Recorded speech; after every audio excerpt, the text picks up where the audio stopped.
Everyone, welcome to my channel. My name is Amanda. This is a vlog of my late autism and ADHD diagnosis.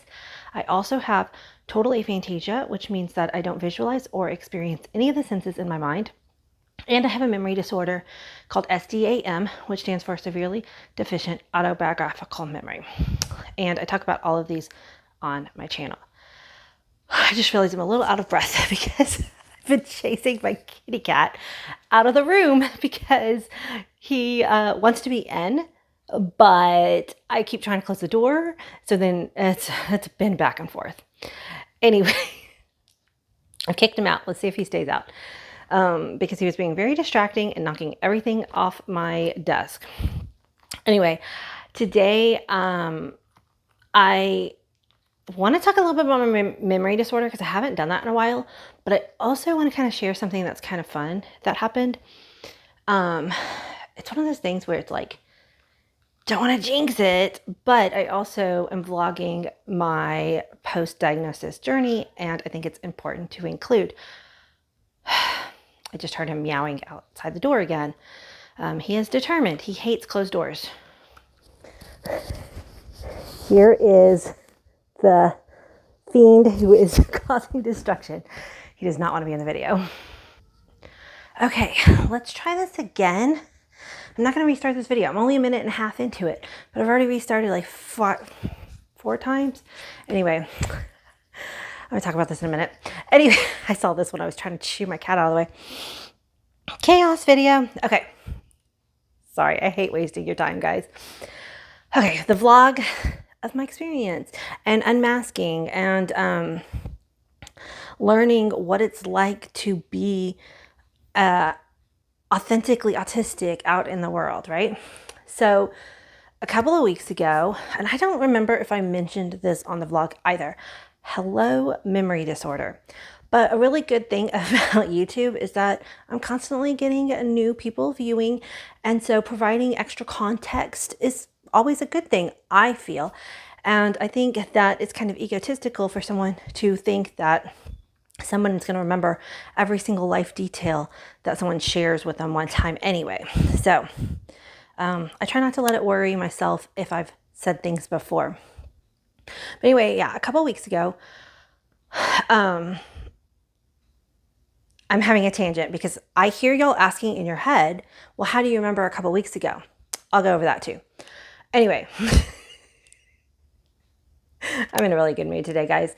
A couple of weeks ago, I was shopping at Goodwill, which is like a thrift store here in the US, and I was with my kids. And for those of y'all who don't know, my son has a service dog, which I talk about in this video up here. And so he has his vest says Autism dog on it, which is what my son chose for him to say. My son wanted it to be obvious so that when people are interacting with him, he like a lot of people, you don't have to disclose what your service dog is for.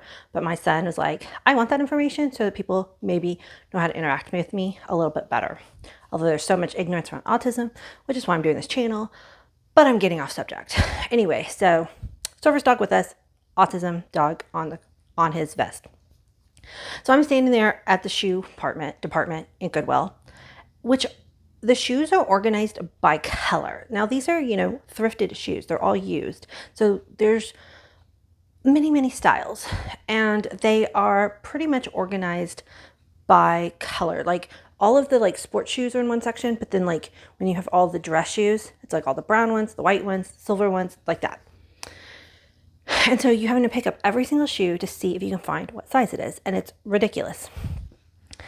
And so I was standing there looking at the shoes, and this lady comes up to me, and we were bonding over how disorganized the shoe, like why did they organize them this way? It makes no sense. And we were kind of having this fun little interaction over the shoes. And I think because of that, and she felt comfortable with me, she said, I see your kid has a service dog. Do you mind if I ask you some questions? And I was like, go ahead. Which is a polite way to do it, because a lot of people don't want to talk about their service dog. They don't want to answer questions. And so if you ask them, like, do you mind if I ask you questions? And if they say, it's not something I really like to discuss, then just respect that and walk away. Or you don't even have to walk away, but just say, oh, thank you for, feeling comfortable to say that. No worries, or whatever feels appropriate, but don't push them for information if they don't want to. Well, anyway, y'all know me. I like to advocate. I like to educate. I'm excited. And so does my son. So, because not stepping over his personal boundaries either, right? So, so she was asking me questions, and then she mentioned that her daughter was autistic, and they were thinking about considering whether or not a service dog would be useful for her. And then she mentioned that she also was late diagnosed autistic. And so I was trying not to make the conversation about me. I was trying to keep it on the service dogs. But whenever she said that she was autistic, I'm like, I'm late diagnosed autistic too. And it was really cool. We had a really good interaction. I followed it up with saying, hey, are you on social media? Because I wanted to follow her on Instagram or whatever. Hold on, I'm getting a phone call in the middle of my video. So I, asked her, but apparently she's not really on social media. And then so she said, well, if it's not weird, I can give you my phone number. And I was like, no, that's fine. So I got her, because how people interacted before social media. So I got her phone number. And then later that day, I did follow up with some service dog information that I had that I could text her some links. And I don't know, a couple days go by or whatever, and I just really felt like we hit it off. So I was like, I'm gonna step out of my comfort zone and actually see if she'd want to meet up. Because in our little interaction, she said that she loved talking about autism. It's her new special interest. And y'all know that's one of my new special interests. And so I'm like, I bet we would have really fun info dumping with each other. So I texted her back again. And I said, hey, would you like to get together for tea or coffee? I absolutely cannot stand coffee, but you guys know I'm a big tea drinker, and it's one of my favorite social activities is to sit with somebody over a cup of tea and just visit. Which is what I feel like I'm doing with y'all all the time when I'm vlogging, which is why often I have a teacup nearby. Because it feels like I'm just sitting and sharing tea with you. Anyway, she said that sounded really awesome. And in one of her text messages, she said something like, it's really interesting to try to interact with somebody and not try to mask. And I'm like, I totally get it. You don't have to mask. So we got together last Monday, today's Thursday, and we sat down and talked for almost 2 solid hours. We would have talked longer, except, she had to go pick up a kid from school. I had things I had to get done too, but we really hit it off. And it was so fun to actually meet what I'm saying, another autistic person out in the wild, and an offline friend. And that's what I'm saying. I don't want to jinx it. I don't know where this will go. I wish she lived a little closer to me. It's funny how that works out. When I used to live in Houston or Dallas, Texas is so big that if you had a friend who was 45 minutes away, it was not even a thing. You didn't even think about that they were 45 minutes away. And people who are in the UK are probably like, what? No, I would literally drive to see my best friend in Dallas who lived 45 minutes away, depending on traffic, a couple times a week. It was no big deal. She'd come to my house, I'd go to her house. We did that all the time. But here in Vancouver, Washington, which is a lot more small city, I say my bubble is 15 minutes, 20 at the max. And if somebody lives further than that, it's oh, they're far away. And it's funny how my mind adjusted to that after being here for 11 years.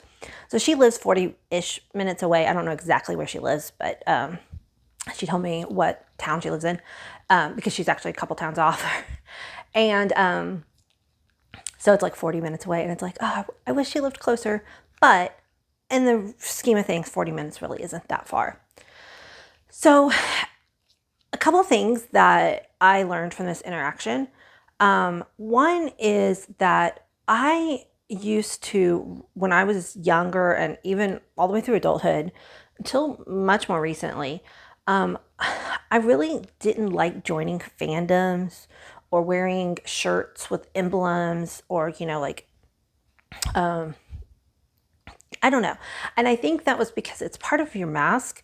You want to fit in. You don't want to stand out. I was very strong. Like my mask didn't let me have opinions very often. And so I wasn't going to wear anything that said who I was or what I liked. That would be too vocal. Again, not aware of all of this. In my mind, it was more of a, oh, that's tacky or something. Like I came up with different things, but the truth behind it, like if you peeled it away, it was a way to sort of, blend in better. Also, because of pathological demand avoidance, I made a short about this, about the Barbie movie. When something becomes really popular, if you have pathological demand avoidance, it can trigger your PDA because all of a sudden it feels like a demand on your system to participate. Like when the Barbie movie started getting really big, all of a sudden I lost interest because it felt like people were demanding that I go see it. I do actually want to go see it now. I haven't yet. I'm waiting for it to come out on streaming for free. But the thing about fandoms and symbols and pins that announce what you like and what you're interested in, and tattoos, like a lot of tattoo people do this, it's a way to signal to people out in public because our society is so closed off these days. If we hadn't been there with the dog that had autism on his vest, we might have laughed over the shoes and then parted ways.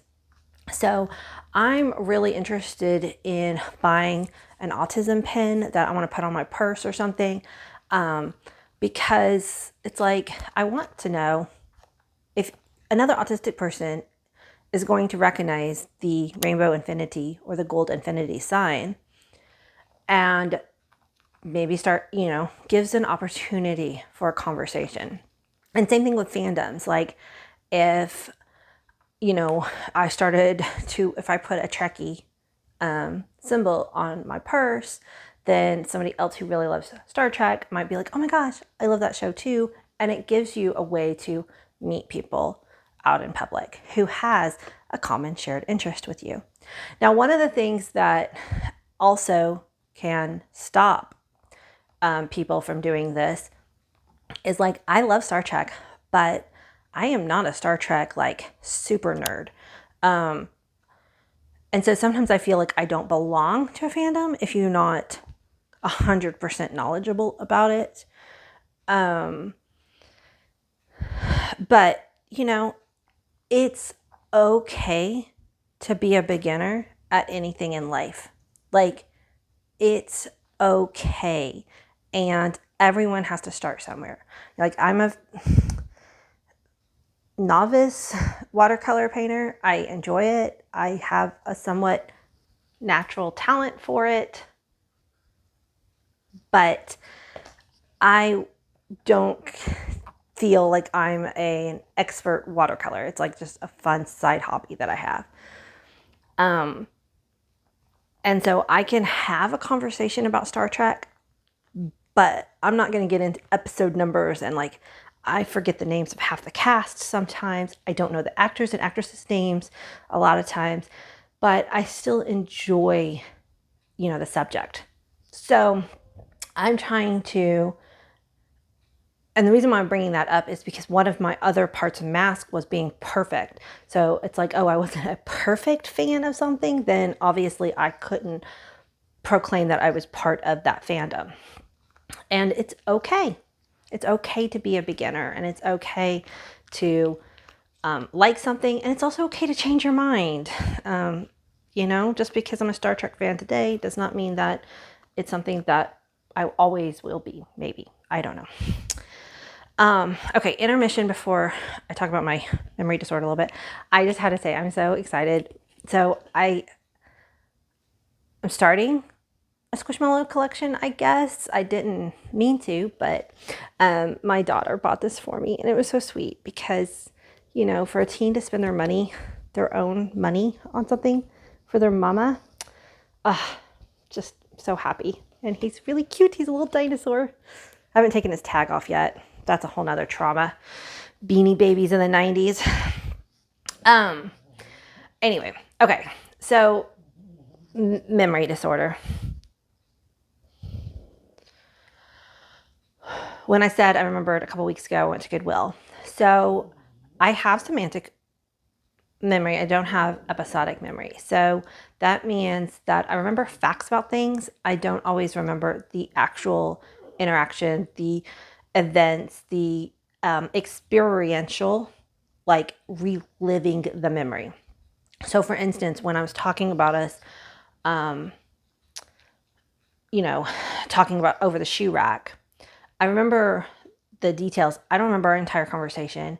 I actually couldn't even remember what she looked like because when I was talking to her, a lot of times when I'm talking to somebody, like a stranger, I'm so focused on my words and making sure that I'm trying to make sense that I tune out a lot of my environment.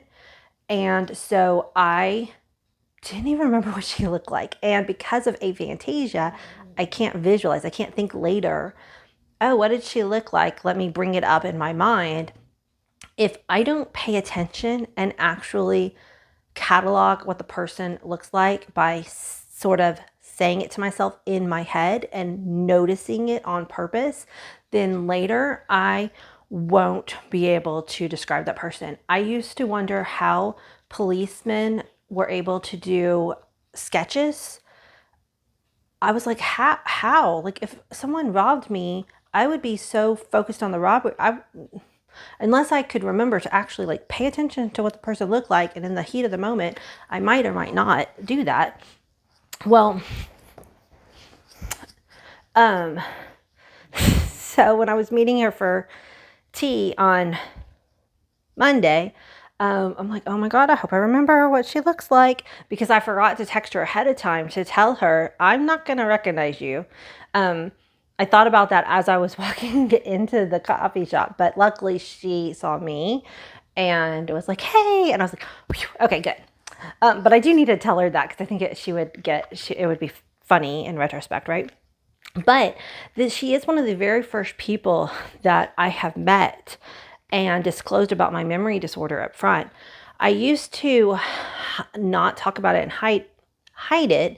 So a lot of times, like even for me, when I first learned about aphantasia, I was flabbergasted. I thought that everybody was talking metaphors. I had no idea that most of the world could actually visualize. It was a shock to me. I've always known I've had problems with my memory. I didn't have a name for it until right around the same time I learned about aphantasia, because a lot of people with aphantasia also have SDAM. And so I didn't have a name for it, but I knew from a very young age that my memory works differently than other people's. SDAM is a lifelong memory disorder. And so I've always been aware. And so it was another way of masking. And when other people would talk about memories, I would also just kind of like take the facts that I knew, because I do have facts. I have semantic knowledge. I have some facts about my childhood or my, college years. And then I would kind of embellish them. I would like, not on purpose, not to be like, sorry, clothes are just a thing, right? I hate clothes. I'm never comfortable. Hold on. Not embellish to like make myself sound better or make the story more exciting. Literally just embellishing to the point that it actually sounded like a memory. I went to college. Like, okay, yeah, but I went to college and then fill in with logic about some of the things that probably happened or would have happened. I being autistic, am in the camp of the people who feel very, very uncomfortable telling lies. So I don't really lie because, one, I'm very, very uncomfortable with it. And two, I wouldn't remember the lie to keep it straight. But that doesn't mean that I don't necessarily, like, I do embellish a little bit, but again, it's not really on purpose. It's more of a mask, and it's more using logic to fill in the holes of the story. So I like to say it, I remember, I have a table of contents in my life. I don't have the chapters. So I, know that I went to Goodwill. I know that I met this new person, but like the actual experience of what we talked about, and like, I kind of repeating myself, but that all is out of my memory. And so when I was meeting her for tea, I was able to tell someone for the first time, like, hey, by the way, I have a memory disorder. So I will remember that we met for tea. I won't remember most of what we talked about. I will remember some of the facts. I won't remember all of the details. The more time that goes on, the less facts I will remember, unless they get repeated to me over and over and over. So, I might remember some of the things that she, had told me about herself. Like, she told me about what her career was before she became a stay-at-home mom. And so I might remember that fact as time goes on. Maybe not. The thing is, the more I repeat stuff in my head or talk about it, then the more likely that fact will get cemented into my brain. And a lot of people are like, well, just do that all the time. But you can't. Like, there's so much every day that it just doesn't work that way. Like, you can't purposely. Sometimes something's really, really important and that you can't, like, it's important not to forget it. And I will make sure to write it down or put it in a spot where I won't forget it or say it over and over and over. But you can't do that with your entire life, because that's what your memory is supposed to be doing for you. And my memory just doesn't work that way. But what I'm talking about really is trying to move something that should go in my episodic memory, because I don't have it, to my semantic knowledge. But again, I don't have any emotional ties back to the memory. Semantic is very cut and dry. All your emotions of your memory live in your episodic memory. So when I think back to the past, I can think about something, but I'm not connected to the emotions that I was feeling in that past event. I also have emotional memory. So, like, if I do something that's very, very, that triggers a strong emotion, fear, happiness, sad, embarrassment, then I'm more likely to remember that thing too. And I have very good muscle memory. So, like, if I forget, if I haven't ridden a bike, that, like, old trope, right? My muscle memory will bring it back very quickly. But a lot of times I will lose skills completely. Like, I was really into doing mosaic tiling for a long time. And the other day I came across my mosaic tiles, discarded dreams of the ADHD people, hyperfocuses, right? It was a hyperfixation for a while. I came across the supplies in my garage and I was looking at them and I'm like, I don't remember how you do this at all. Like, I knew there were special glues and, like, there was a way to cut the tiles. I'm like, I learned all that. I don't remember it. Now, interestingly enough, I wonder if I, like, got it all out and put my hands on it and, like, I wonder if some of it would come back. I don't know. Not really interested in it. But that's how I relearned how to sew. So I touched my sewing machine and all of a sudden my hands, like, knew how to work the machine. It was so cool.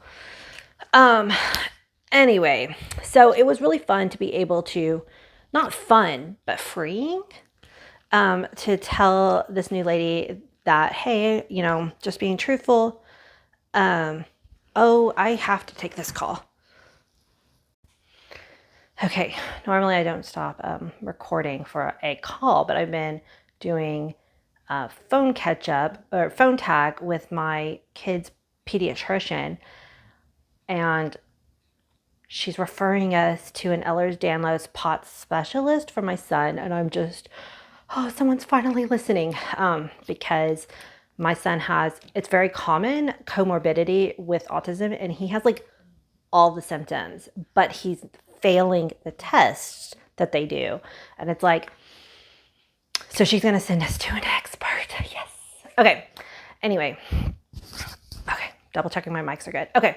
I'm going to wrap up this video because it's getting long. But yeah, it was really good to disclose this to this new person and say, hey, you know, I'm really interested in everything that you're telling me. I'm excited to have met you, but it is very likely I'm not going to remember the things that we talked about. And sometimes when you remind me, sometimes that will trigger the facts, but not always. So please be patient with me.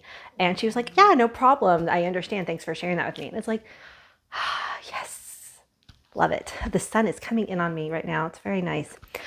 Well, with that, guys, I am going to go get some lunch. I have my last physical therapy session scheduled for today, and then insurance kicks me out. But my foot recovery, this is regarding my foot surgery that I had way back in April. Still recovering from it, but it's getting better. I'm doing good. I'm going to keep doing my home exercises, and I will catch y'all on the next video. Bye. Hey, Echo. Now you're calm and not being a crazy boy? You're so handsome. You are such a handsome kitty.